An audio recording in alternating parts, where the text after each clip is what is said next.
My name is Morgan Wright. I am 27 years old, and I carry the scars of my sister Amber's jealousy both inside and out. 3 years ago, her boyfriend shattered my face in the university locker room because she told him to put me in my place. 7 surgeries later, I still see the damage when I look in the mirror. They thought I would stay silent, but what happened next transformed me into someone neither of them ever expected. Before I continue, where are you watching from today? If my story resonates with you, please like and subscribe to support others who have faced family betrayal. Trust me, you will want to hear how this ends. I grew up in a middle-class neighborhood in Boston, the younger of 2 daughters. My childhood photos show Amber and me in matching outfits, building sandcastles at Revere Beach and blowing out birthday candles together. We shared a bedroom with pink walls and butterfly decals, whispering secrets late into the night. I idolized my older sister, following her around like a shadow, wanting to be just like her. And for those early years, Amber seemed to enjoy having a loyal little sister who thought she hung the moon. Everything changed when our parents divorced. I was 10, Amber 12. I remember the exact moment our family fractured beyond repair. Dad sat us down in the living room, his voice steady but eyes red-rimmed. "Your mom and I have decided to live apart." While I burst into tears, Amber ran to her room and slammed the door so hard a family photo fell off the wall, the glass cracking across our smiling faces. That broken frame became the perfect metaphor for what happened next. After the divorce, Amber transformed. Her warmth toward me cooled into something harder, sharper. She blamed Dad for leaving, though I later learned he had caught Mom having an affair. When he moved into an apartment 20 minutes away, Amber refused to visit him. I still went for weekend stays, which only widened the growing rift between us. "Daddy's little princess," she would sneer when I returned from his place, mimicking our father's affectionate nickname for me. "Run along and tell him everything about us. That is what spies do, right?" My academic achievements became another wedge between us. School was my refuge, the one place where life made sense. I earned straight A's while Amber's grades plummeted. Teachers would often say, "I had your sister in class. You two are so different." Each comparison seemed to fuel her resentment. Our mother did nothing to help the situation. If anything, she made it worse through obvious favoritism. When I brought home perfect report cards, Mom would barely glance up from her phone. "That is nice, Morgan." But when Amber managed to scrape by with CS, Mom celebrated with ice cream and excessive praise. "Amber tries so hard with everything stacked against her," she would say, as if Amber were overcoming some great adversity, rather than simply not studying. As we entered our teens, the divide deepened. Amber began staying out late, experimenting with alcohol and dating boys with bad reputations. Mom called it expressing herself and relaxed all rules. Meanwhile, I lived under a microscope with strict curfews and questioning. When I asked about the double standard, Mom said, "Amber needs more freedom. You are the responsible one." Despite everything, I still made attempts to connect with my sister. I would knock on her bedroom door, offering to help with homework or watch a movie. Sometimes she would let me in, and for brief moments, I would glimpse the sister I remembered. But those moments grew increasingly rare. When I was 16, Mom remarried and we moved across town. New stepfather, new house, new high school for junior year. Starting over halfway through high school terrified me, but I was determined to make it work. To my surprise, I quickly found my place. Photography club welcomed my enthusiasm, and I made friends with a group of creative, ambitious students. Amber, entering her senior year, struggled to find her footing. Her reputation did not follow her, but neither did her friends. I would spot her sitting alone in the cafeteria, scrolling through her phone to look busy. Against my better judgment, I invited her to join my new friends and me. "This is my sister, Amber," I said proudly, pulling out a chair for her at our lunch table. She sat through one painfully awkward lunch. Fairly speaking, eyes narrowed as she watched me interact with my friends. She never joined us again. Instead, she spread rumors that I was fake and trying too hard to be popular. The first unmistakable sign of her dangerous jealousy came when Jason Garcia invited me to junior prom. He was smart, kind, and one of the most popular boys in school. I was stunned when he asked me, having only been at the school for a few months. The night before prom, I tried on my blue satin dress one last time. Mom had even splurged on professional hair and makeup appointments for me. The next morning, I woke to find my dress soaked in the bathtub, red dye swirling in the water. Amber claimed it must have fallen off the hanger when she was showering. Mom believed her and rushed out to buy me a last-minute replacement, a too large black dress that I spent the night tugging into place. When Jason picked me up, Amber answered the door in a tight red dress, the exact shade that now stained my original prom dress. "Morgan will be down in a minute," she told him, touching his arm and laughing too loudly at something he said. I stood at the top of the stairs watching my sister flirt with my date and felt something shift inside me. This was not normal sibling rivalry. This was something darker, something intentional. But even then, I could not imagine how far her jealousy would eventually push her. Senior year brought college acceptance letters and another milestone for Amber to resent. While she had managed to get into state university with mediocre grades, I received a full academic scholarship to the same school. Mom framed it as a positive. "You two can look out for each other. Amber can show you the ropes," she said, ignoring Amber's stony expression. Dad pulled me aside after the announcement. "Are you sure you want to go to the same school as your sister? There are other universities that offered you scholarships." I should have listened to him, but State had an excellent photography program, and I did not want to choose a lesser opportunity just to avoid my sister. I still naively believed we might repair our relationship away from home, that college might give us a fresh start. "I will be fine, Dad," I assured him. "We will have different majors, different dorms. The campus is huge." The summer before college, Amber barely spoke to me. She had already completed her freshman year and returned home with an attitude of academic superiority, despite her 2.3 GPA. When she did acknowledge me, it was to offer warnings about college life. "Professors will not baby you like your high school teachers," she would say over dinner. "Most freshmen crack under the pressure." Move-in day arrived, and I settled into my dorm with excitement and trepidation. Amber had made it clear that I should not expect her help navigating campus or introducing me to people. "We run in different circles," she informed me coldly. "Do not embarrass me by acting like we are friends." Despite her attempts to isolate me, I thrived. My roommate Rachel and I clicked immediately, sharing a love of photography and indie films. I joined the campus newspaper as a photographer and quickly earned praise for my work. My professors were encouraging, especially Professor Larson, who headed the visual arts department.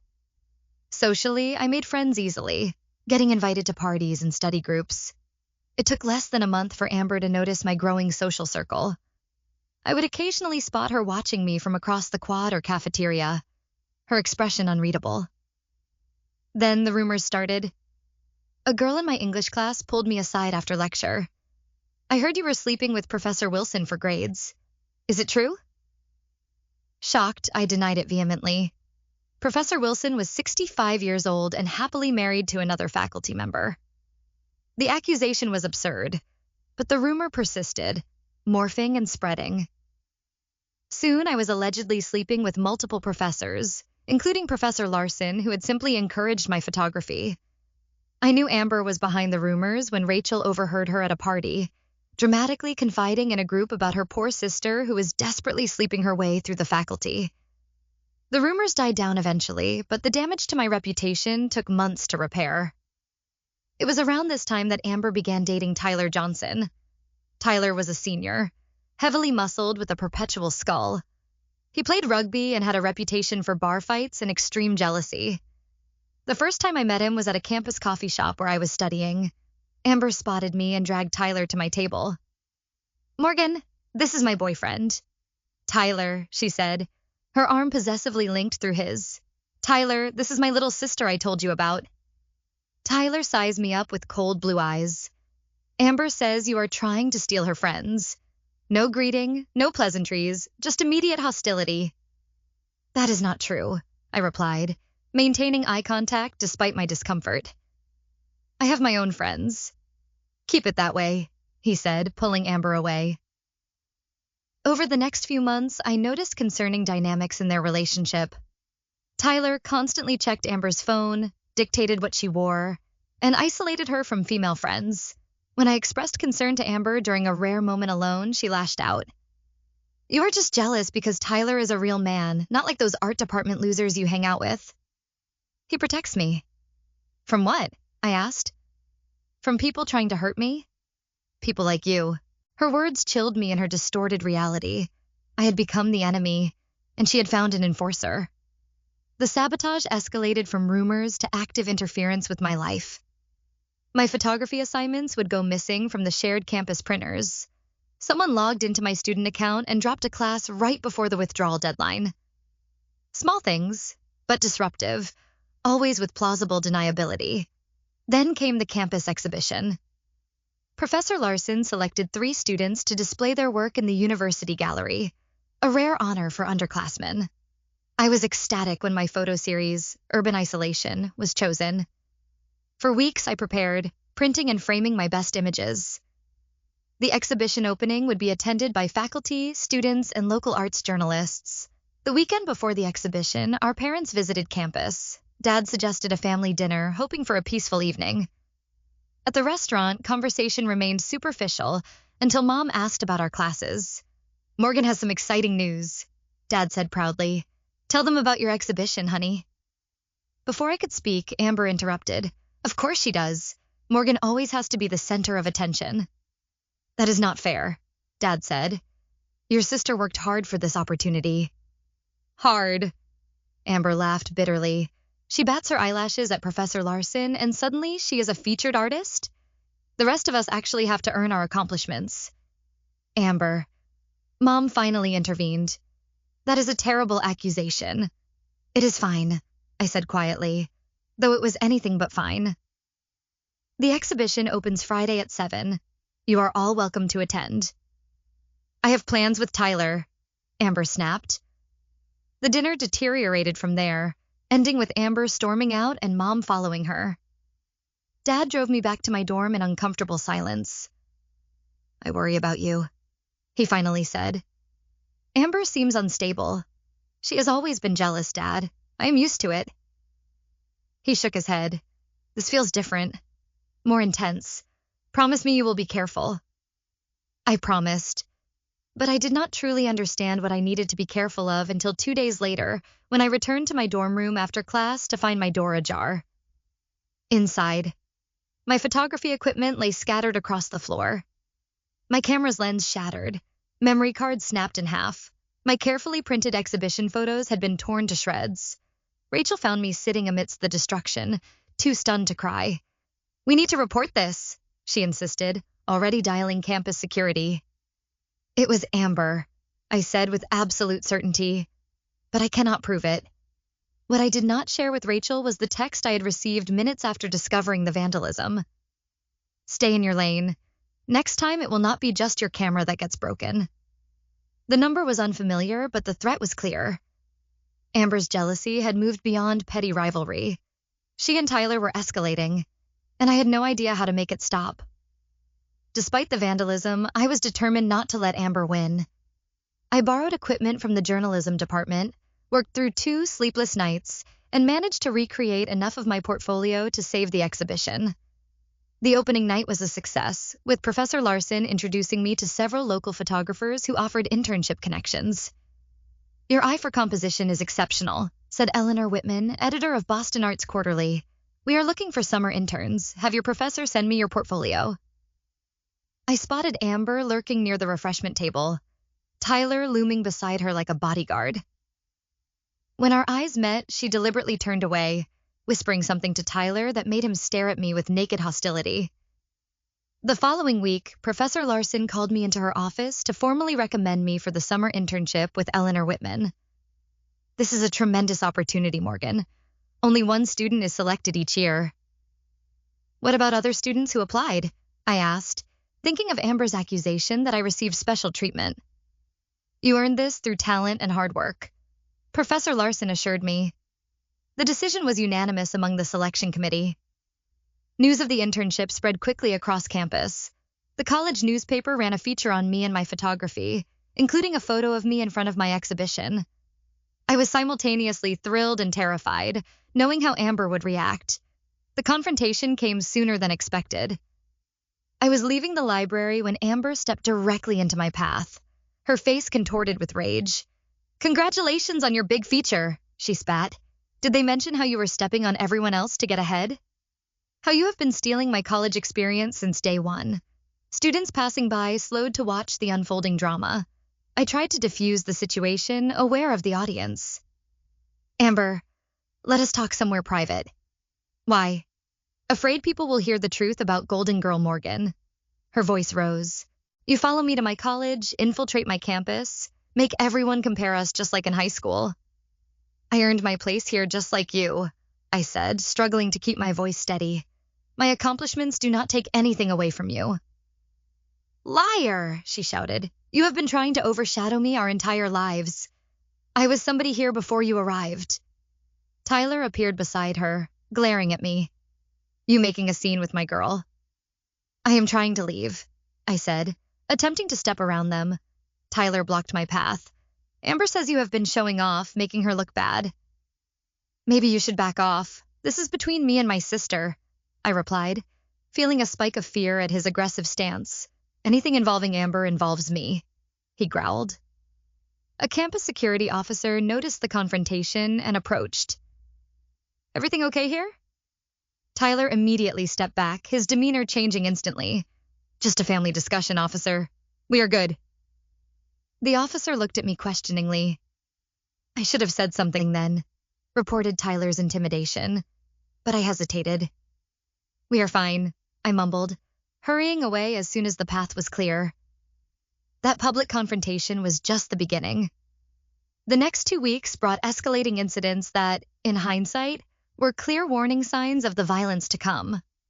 First came the Spring Fling, a major campus party held in the Central Quad. I attended with Rachel and our friends from the newspaper. I was chatting with Jason, a fellow photographer, when Amber appeared, clearly intoxicated, Tyler hovering nearby.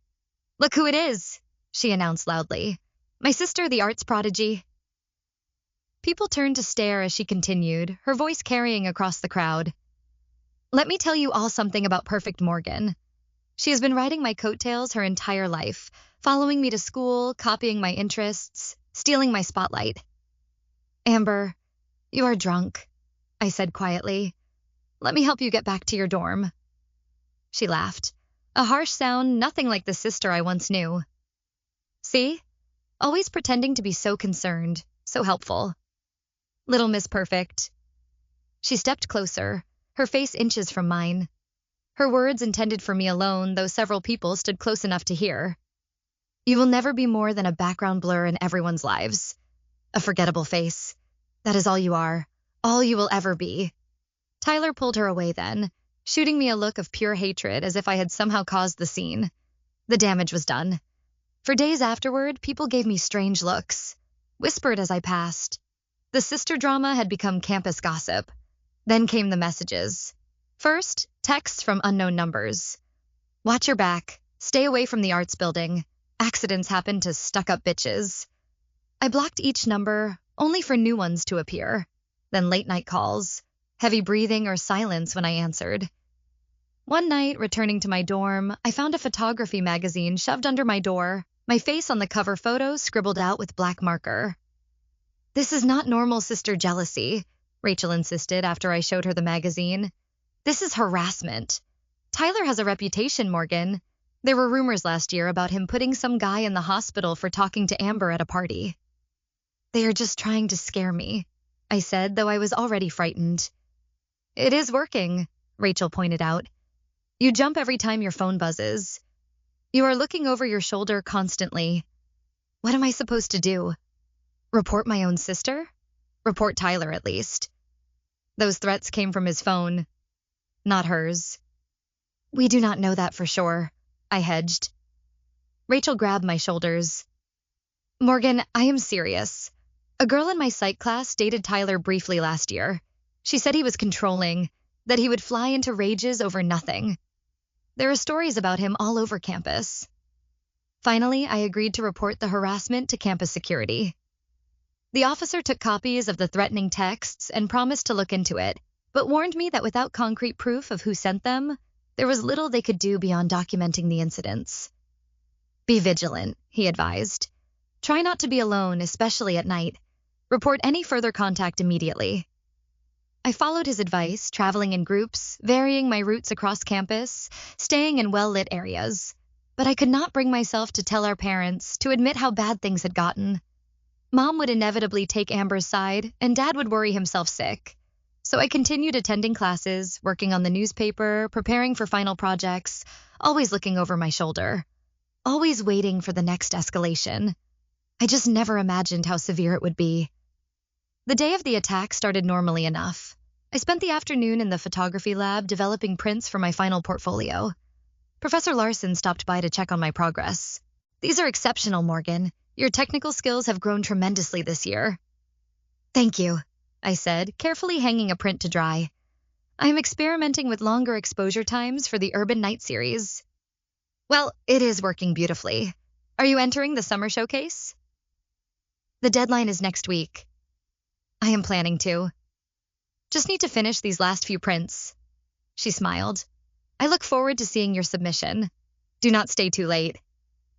Campus gets pretty deserted after dinner. I promise to leave soon. But the hours slipped by as I lost myself in the darkroom process. By the time I finished, it was past 9, and the arts building was eerily quiet. I packed my portfolio carefully, checked that everything was properly stored, and headed out into the cool spring evening. Campus was not completely deserted, but certainly quieter than during the day. Street lamps illuminated the main pathways, but shadows stretched between buildings. I walked briskly, my portfolio case in one hand, phone in the other. My normal route would take me past the library and through the central quad, but construction had closed that path. The alternative was a longer walk around the athletic complex or a shortcut through it. Wanting to get back to my dorm quickly, I chose the shortcut. The athletic building was still open, a few students using the late hours to work out. I nodded to the attendant at the front desk and headed toward the rear exit that would put me close to my residence hall. To reach it, I needed to pass the locker rooms. As I approached the women's locker room, I remembered I had gym clothes in from earlier in the week. Rather than carrying them back to the dorm, I decided to quickly drop them in my assigned locker. The locker room appeared empty when I entered, the rows of metal doors stretching into dim lighting at the far end. I had just opened my locker when I felt it, that primitive instinct that someone was watching me. The hair on my arm stood up, and I turned slowly to find Tyler standing in the doorway, locking the exit. "What are you doing in the women's locker room?" I asked, my voice betraying my fear despite my attempt at confidence. He smirked, stepping fully inside and letting the door swing shut behind him. Funny thing about these buildings after hours, security is pretty lax, nobody checking who goes where. I gripped my phone tighter, trying to subtly press the emergency button without him noticing. "What do you want, Tyler? Amber says you need to be taught a lesson." He moved closer, his bulk seeming to fill the narrow row between lockers. "Says you do not know your place, that you need to understand there are consequences for showing her up, making her look bad." "This is between me and Amber," I said, stepping backward until I felt lockers against my spine. "You do not need to get involved." He laughed, a cold sound that echoed against the metal lockers. "See, that is where you are wrong. Amber is mine. Anyone who hurts her, disrespects her, they answer to me." "I have never hurt Amber," I protested. "She is my sister. Sisters do not steal opportunities. Sisters do not try to outshine each other." "Amber was doing fine until you showed up." He was less than an arm's length away now, his face twisted with a hatred that seemed vastly disproportionate to anything I could possibly have done. "Tyler, think about what you are doing. This is assault. You will get expelled, arrested, only if someone can prove it was me." His smile disappeared. Amber made it clear what needs to happen. "Your pretty face is your calling card. Right? The photographer everyone notices? Let us see how much attention you get after tonight." I lunged sideways, trying to dart past him toward the door, but he anticipated the move. His hand shot out, grabbing my arm with bruising force, spinning me around. My portfolio case fell, prints scattering across the tile floor. "Please," I gasped. "Tyler, do not do this." "Amber sends her regards," he said, and then everything happened in a blur of violence. He shoved me face first toward the bank of mirrors above the sinks. I raised my arms instinctively, managing to partially break my momentum, but the force still sent my head cracking against the glass. Pain exploded through my cheekbone. Before I could recover, he grabbed my hair, pulled my head back, and slammed my face directly into the mirror. The sound of glass breaking was accompanied by a sickening crunch I felt more than heard as my orbital bone gave way. Blood poured from my nose, my vision in my left eye immediately going dark. The pain was blinding, all-consuming. He pulled back to slam me again, but survival instinct kicked in. I drove my elbow backward with all my strength, connecting with his ribs. He grunted in pain, his grip loosening just enough for me to twist away. I stumbled toward the lockers, my face streaming blood, frantically looking for an escape. "You bitch," he growled, recovering quickly. "I am not finished." I saw the fire alarm on the wall near the showers. With Tyler advancing on me again, I made a desperate lunge for it, pulling the lever down with blood-slicked fingers just as he reached me. The shriek of the alarm was deafening in the tiled room. Tyler hesitated, glancing toward the door. "This is not over," he snarled, landing one final punch to my already shattered cheekbone before running out. I collapsed to the floor, the room spinning around me, the metallic taste of blood filling my mouth. The alarm continued its piercing wail as darkness crept in from the edges of my vision. My last conscious thought was wondering if anyone would find me before Tyler came back to finish what he started. I woke to harsh fluorescent lights and the steady beep of monitors. A nurse noticed my stirring and approached the bed. "There you are," she said gently. "Try not to move." "You are in the hospital. You have been through surgery."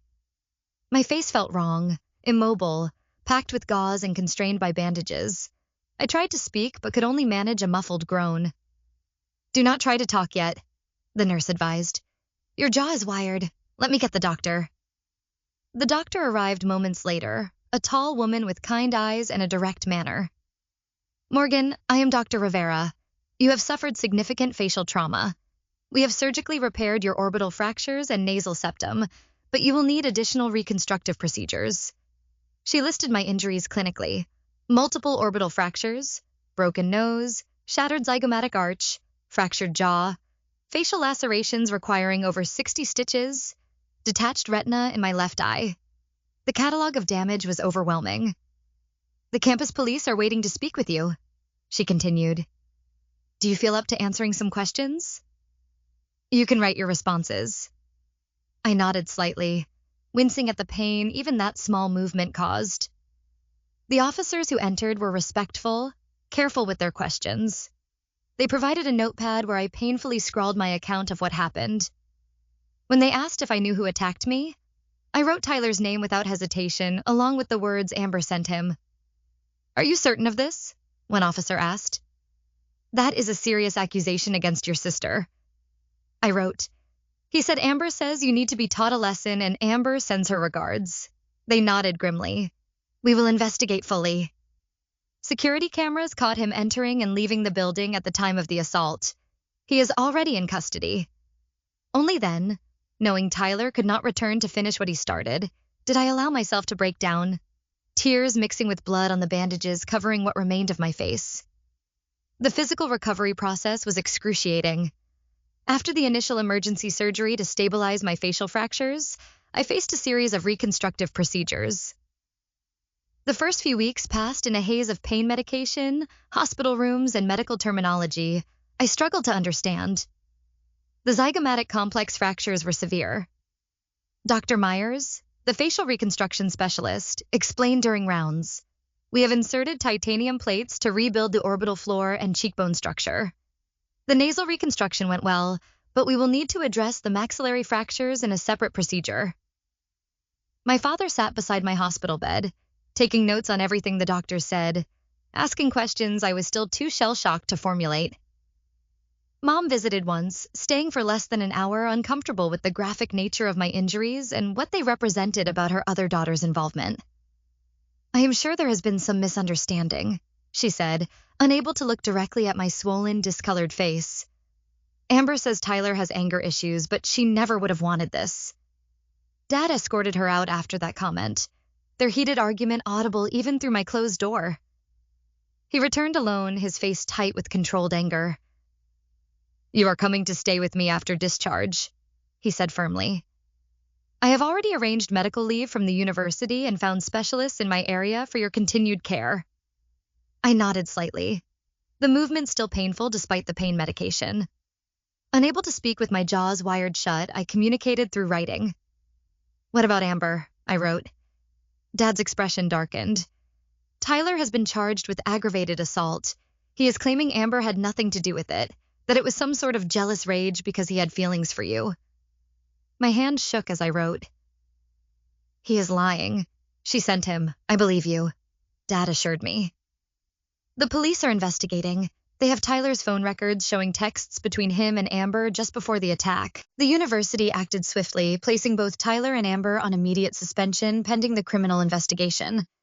My statement to campus police and local detectives was taken in the hospital. A painful process of writing detailed accounts of not only the attack, but the months of escalating harassment leading up to it. 2 weeks after the attack, I was discharged to my father's home. My face remained heavily bandaged, my jaws still wired, my left eye covered with a protective shield. The simple act of moving from wheelchair to car caused pain to radiate through my reconstructed facial bones. Dad had converted his home office into a bedroom for me, installing a hospital bed and arranging the space for maximum accessibility. He worked remotely to care for me. Becoming expert at preparing liquid meals I could consume through a straw and administering my complicated medication schedule. The PTSD symptoms began during my second week at Dad's house. Nightmares jolted me awake, my screams trapped behind wired jaws, my body drenched in cold sweat. Flashbacks struck without warning, the feel of glass breaking against my face. Tyler's voice, the copper taste of blood. I became hypervigilant, startling at sudden movements or sounds, panicking if doors closed too firmly. We need to address the psychological trauma as well as the physical, Dad said after finding me huddled in the corner of my room. Triggered by the sound of breaking glass when he dropped a mug in the kitchen. I have found a therapist who specializes in trauma recovery. Dr. Cassandra Martinez became my lifeline. Twice-weekly sessions gave me tools to manage the PTSD symptoms and process the complex emotions surrounding not just the attack, but Amber's betrayal. Your sister's actions reflect her own pathology, not your worth, Dr. Martinez emphasized during one particularly difficult session. The jealousy she exhibited goes far beyond normal sibling rivalry. As my physical healing progressed, the protective cocoon of my father's home was breached by reality. Mom called repeatedly, leaving voicemails that swung between guilt-ridden concern for me and defensive justifications of Amber. The police are making too much of those text messages. She insisted during one call Dad put on speaker. Amber was just venting. She never thought Tyler would actually hurt Morgan. The text messages in question had been revealed during the police investigation. In the hours before the attack, Amber had texted Tyler. She is working late in the darkroom again, probably sucking up to professors as usual. Someone needs to put her in her place once and for all. Make sure she understands what happens when she tries to outshine me. Just do not get caught. Make it look random. When confronted with these messages, Amber claimed she had only meant for Tyler to scare me. Perhaps damage more of my photography equipment, not physically attack me. Tyler maintained that he had misinterpreted her wishes, taking the initiative to defend her honor in his own way.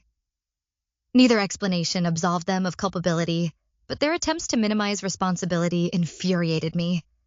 As my jaws slowly healed and the wires were removed, my anger found its voice. They are trying to gaslight everyone.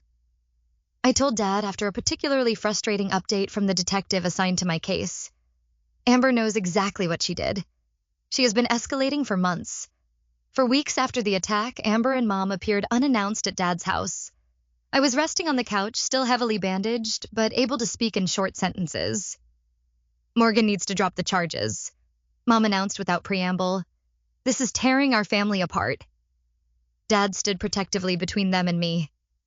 The district attorney is pursuing charges based on evidence, not just Morgan's testimony. This is out of her hands. Amber stepped forward, tears streaming down her face. Please, Morgan, I never meant for this to happen. Tyler went too far. If you tell them that, they might reduce his sentence. I looked at my sister, really looked at her and saw not remorse, but fear of consequences. You sent him to hurt me, I said, my still healing jaw aching with each word. You have been trying to hurt me for years. That is not true, she cried. I was just angry. I say things I do not mean when I am angry. I almost lost my eye, I replied, my voice strengthening with conviction. I will need at least 3 more surgeries. I will have scars for life. And you want me to protect you from consequences? Family loyalty should come first, Mom interjected. Loyalty? I laughed, a painful sound through my healing injuries. When has either of you shown me loyalty? When has Amber ever considered me family rather than competition? Dad firmly escorted them out, ignoring Mom's protests and Amber's tears. When he returned, I was shaking with emotion. I am not backing down, I told him. Not this time. Nor should you, he affirmed. What they did was criminal. There must be accountability. That confrontation became a turning point in my recovery. The physical healing would take months more, but my resolve crystallized that day. I began researching similar cases, connecting with victim advocacy groups, learning the legal system I was now navigating. My therapist introduced me to a support group for survivors of violent assault. There I met Rebecca, whose boyfriend had orchestrated an attack on her by friends after she tried to end their relationship. The district attorney will try to get you to accept a plea deal, she warned me. They will say it guarantees some punishment without the stress of a trial, but consider what justice really means to you before deciding. I considered her words carefully, examining what I truly wanted from the legal process. Not revenge, but accountability. Not maximum punishment, but acknowledgement of the deliberate nature of their actions. Meanwhile, I began collecting evidence beyond what the police had gathered. With Dad's help, I organized a timeline of harassment, recovered deleted texts from cloud backups, and gathered witness statements from classmates who had observed Amber's behavior. 6 weeks after the attack, we met with the district attorney handling the case. She was direct but compassionate as she outlined the charges against Tyler: aggravated assault, battery with serious bodily injury, and criminal threatening. The case against Amber was more complicated: conspiracy, incitement, and accessory before the fact. Tyler's attorney has approached us about a plea deal, the DA explained. He would serve 2 years with possibility of parole after 18 months in exchange for testimony against Amber regarding her role in planning the assault. He gets a reduced sentence for hurting me to hurt my sister, I asked incredulously. Unfortunately, that is often how these cases work, she acknowledged. But his testimony would strengthen the case against Amber significantly. Dad squeezed my hand supportively. Whatever you decide, I am with you. I thought of the months of surgeries still ahead, the permanent changes to my face, the PTSD that woke me screaming. I thought of Amber's years of escalating jealousy, her refusal to acknowledge responsibility, her attempt to manipulate me into protection her. I want them both held fully accountable, I said firmly. No deals that minimize what happened. The DA nodded with newfound respect. Then we prepare for trial. It will not be easy. See, but with the evidence we have, I believe we can secure convictions for both of them. As we left her office, I felt a sense of purpose stronger than the fear and pain that had dominated my life since the attack. I was done being Amber's victim. I was reclaiming my story, my face, my future, one painful step at a time. After 3 months of intensive medical treatment and physical recovery, I made the difficult decision to return to campus. Not as a full-time student yet, but to attend the university disciplinary hearing that would determine Amber and Tyler's academic fate separate from their criminal cases. Are you sure you are ready for this? Dad asked as we drove toward the campus I had not seen since the night of the attack. No one would blame you for submitting written testimony instead. I need to do this in person, I said, touching the still visible scars on my face. I need them to see what they did. The university had arranged security for my visit, concerned about potential confrontation.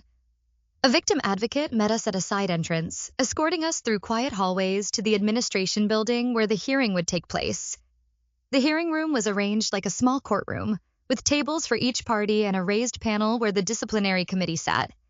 I kept my eyes forward as we entered, refusing to look at the table where I knew Amber and Tyler would be sitting with their representatives. The committee chair, Dean Harrison, called the hearing to order with appropriate gravity. This proceeding will determine whether Tyler Johnson and Amber Wright have violated the university's code of conduct, specifically the prohibitions against violence, harassment, and creating an unsafe environment. Each side would present evidence, call witnesses, and make statements. As the victim, I would speak first. I approached the podium, finally allowing myself to look directly at my sister and her boyfriend. Tyler looked smaller somehow, his imposing physical presence diminished by the gravity of the situation. Amber's eyes widened at the sight of my face, the still healing scars and asymmetry that surgeries had improved but not erased.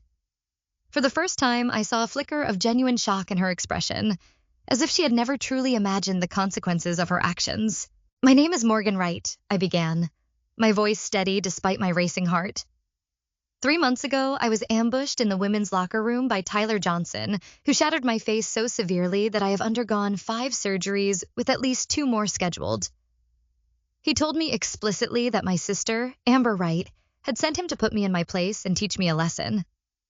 I detailed the attack without emotional embellishment, the clinical description somehow more powerful than any dramatic retelling could have been. Then I expanded to include the months of escalating harassment that preceded it. This attack was not an isolated incident of violence. It was the culmination of a systematic campaign of intimidation, sabotage, and threats. Amber consistently encouraged Tyler's aggression toward me, framing me as a threat to their relationship and someone who needed to be handled.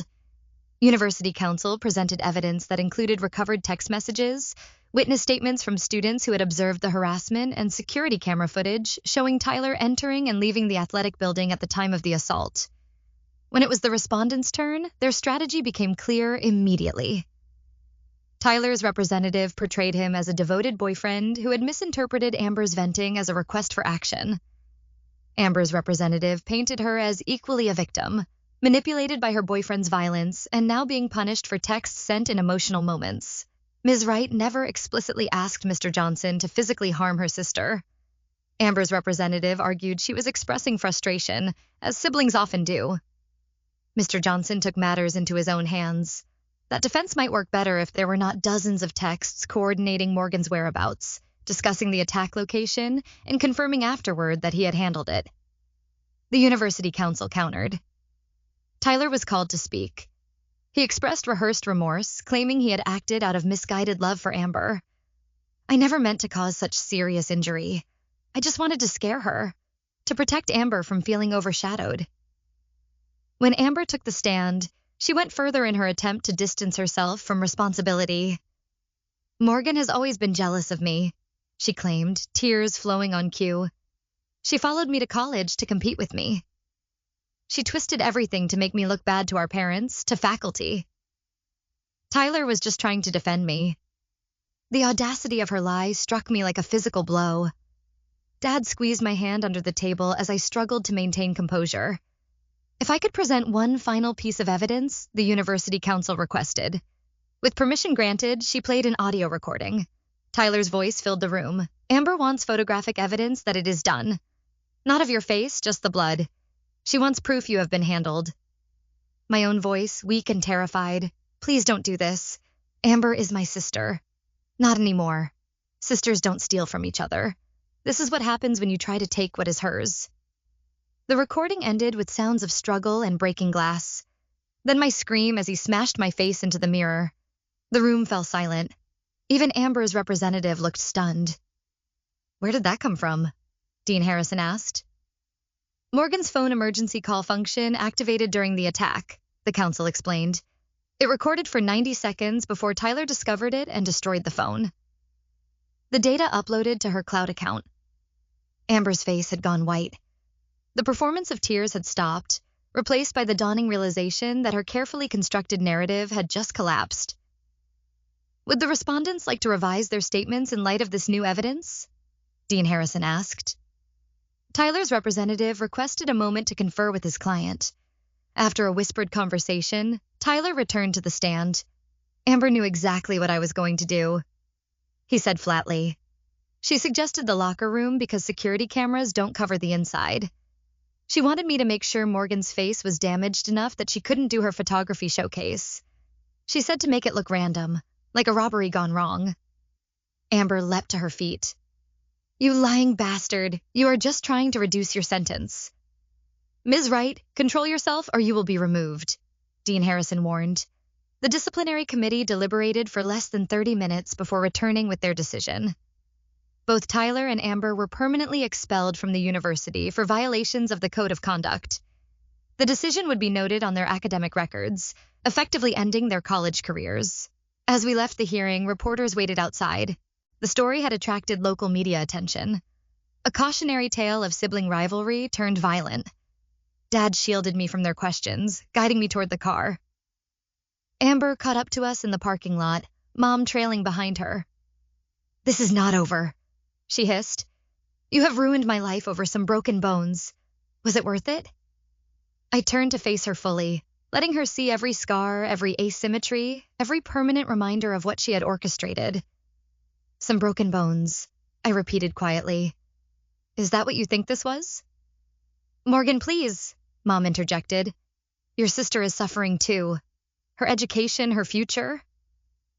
"Her future?" Dad cut in, his voice tight with fury. "My daughter nearly lost her eye. She endured 5 surgeries so far. She has nightmares every night, and you're worried about Amber's future?" "I never told him to hurt you that badly," Amber insisted. "This has all been blown out of proportion."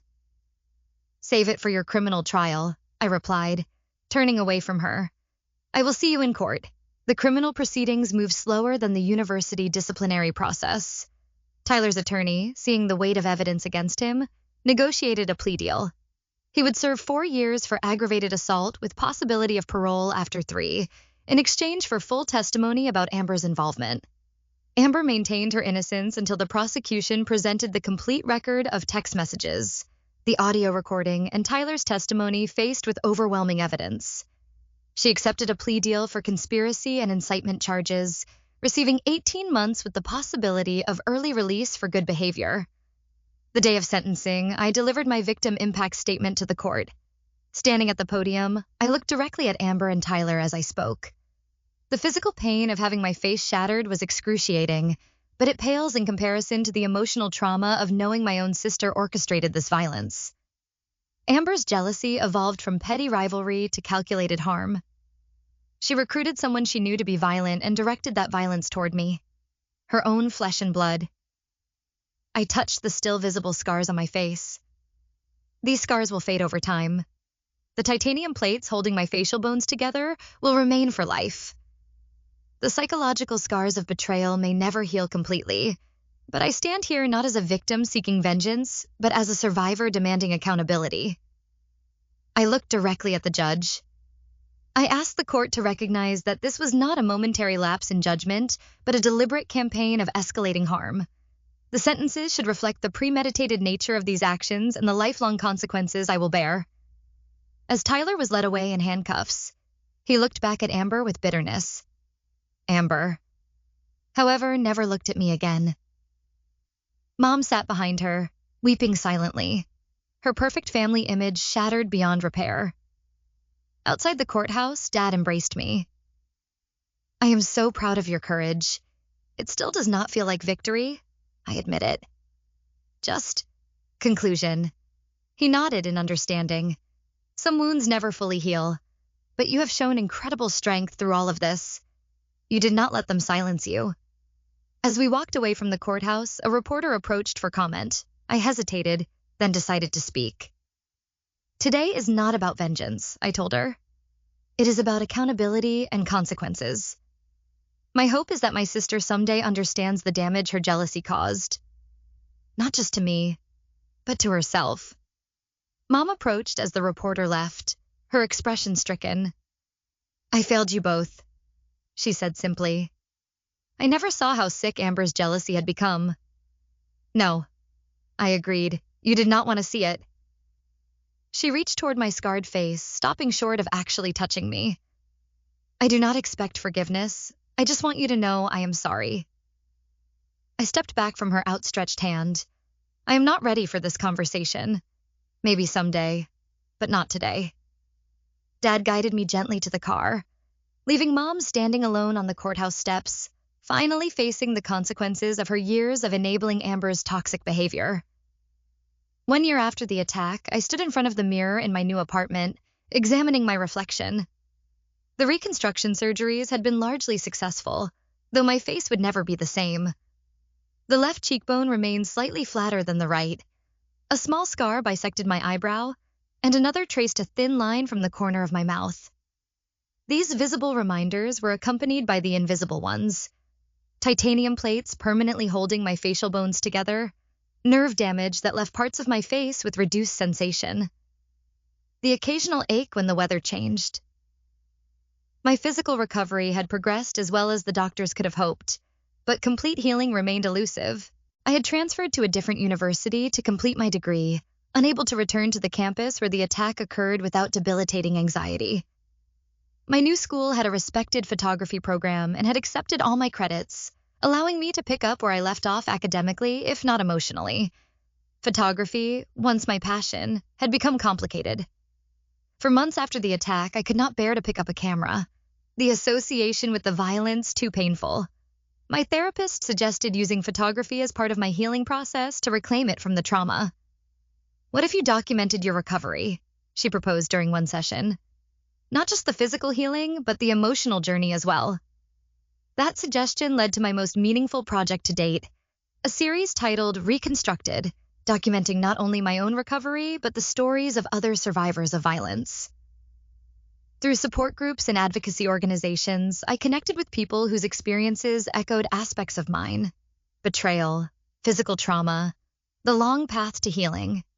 With their permission, I photographed their scars, both visible and metaphorical. A domestic violence survivor's healed wrist fractures as she played piano again. A assault victim's first steps outside his home after months of agoraphobia. My own face in various stages of healing, unflinching and honest. Dad remained my steadfast support, helping me move to my new city, regularly checking in without hovering. "I am so proud of how you have handled all of this," he told me after viewing a preview of my exhibition. "You have turned unimaginable pain into something meaningful." My relationship with Mom remained strained. She called monthly, her conversations carefully avoiding direct mentions of Amber or the attack, focusing instead on superficial updates and tentative attempts to rebuild some kind of relationship. I maintained polite distance, not ready to fully forgive her enabling of Amber's behavior over the years. As for Amber, she served 12 months of her 18-month sentence before being released on parole. I received occasional updates from the victim services coordinator, but otherwise maintained no contact. I had made it clear to all family members that I did not want information about her life passed along to me. 6 months after her release, a letter arrived at my apartment.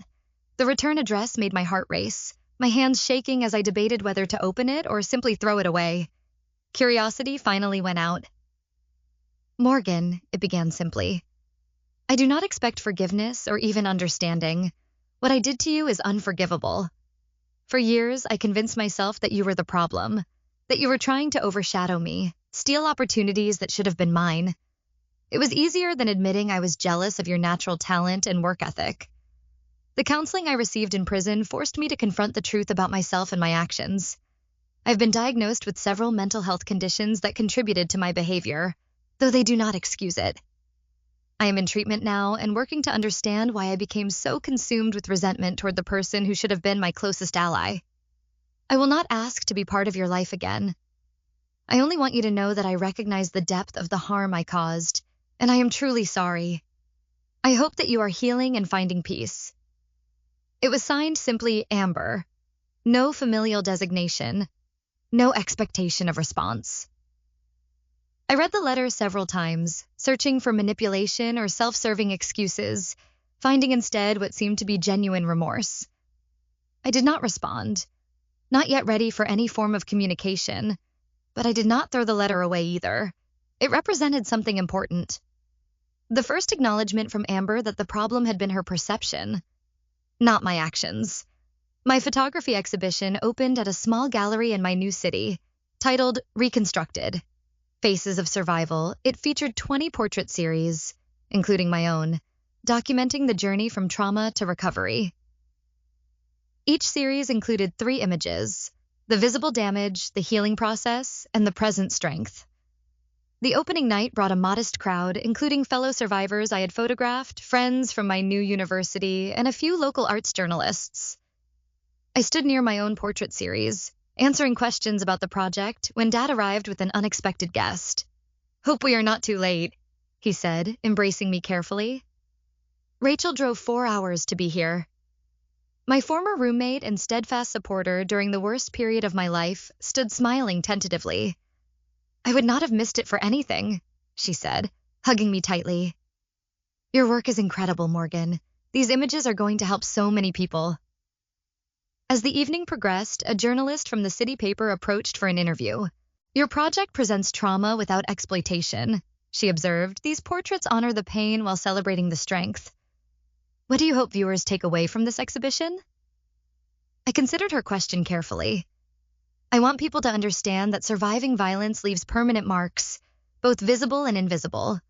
But I also want them to see that those marks become part of a larger story, not the entire story. Every person here has been irreversibly changed by what happened to them, but they have not been defined by it. "Including yourself?" she asked gently. "Especially myself," I acknowledged. For a long time, I was afraid to look in the mirror, to see the physical evidence of my sister's hatred. Now I see something different. Proof of my resilience. Each scar represents something I survived. The exhibition received positive reviews and led to speaking engagements at domestic violence shelters and victim advocacy organizations. I found purpose in sharing my story, in using photography to give voice to experiences often shrouded in shame and silence. 1 year and 7 months after the attack, I graduated with my bachelor's degree in visual arts, specializing in documentary photography. Dad and my stepmother attended the ceremony, as did Rachel and friends from my support network. Mom asked to come. I was not ready for that yet, but the fact that I considered it represented progress of a sort. The internship I had once competed for had evolved into a job offer with a documentary photography collective specializing in social justice issues. My first assignment would take me to communities recovering from natural disasters, documenting resilience in the face of tremendous loss, something I understood intimately. As I packed my apartment, preparing for this new chapter, I came across Amber's letter again.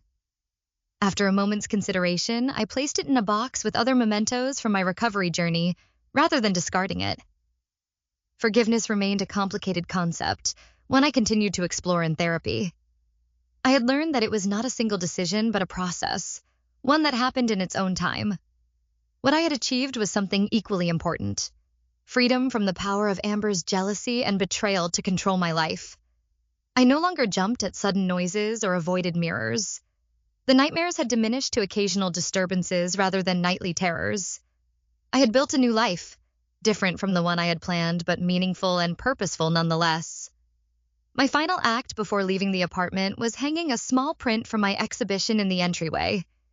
It showed my face and profile, scars visible but no longer the most noticeable feature. The accompanying text read, "Healing is not the absence of damage, but the presence of growth around the wounds." That evening, I sat down to write one final entry in the journal my therapist had suggested at the beginning of my recovery. Today marks a new beginning. The past will always be part of me. The titanium in my facial bones, the scars visible and invisible, the knowledge that my own sister orchestrated violence against me. But these facts no longer dictate my future. I have learned that family is not defined by blood alone, but by actions, by care, by mutual respect. I have learned that jealousy unchecked becomes a poison that damages everyone it touches. Most importantly, I have learned my own capacity for resilience. Amber and Tyler thought they could silence me, diminish me, make me disappear into the background as Amber always wanted. Instead, they forced me to find a voice and strength I never knew I possessed. In trying to break me, they unintentionally revealed how unbreakable I truly am. I have shared my story today, hoping it might reach someone who needs to hear it, someone facing betrayal, violence, or the long road of recovery. Have you ever had to rebuild your life after trauma? What helped you find strength in your darkest moments? Please share your thoughts in the comments below, and if this story resonated with you, Consider subscribing and sharing it with others who might benefit from knowing they are not alone. Remember that healing is not linear. Forgiveness is personal, and your wounds do not define you. Your response to them does. Thank you for listening to my journey, and I wish you strength on yours.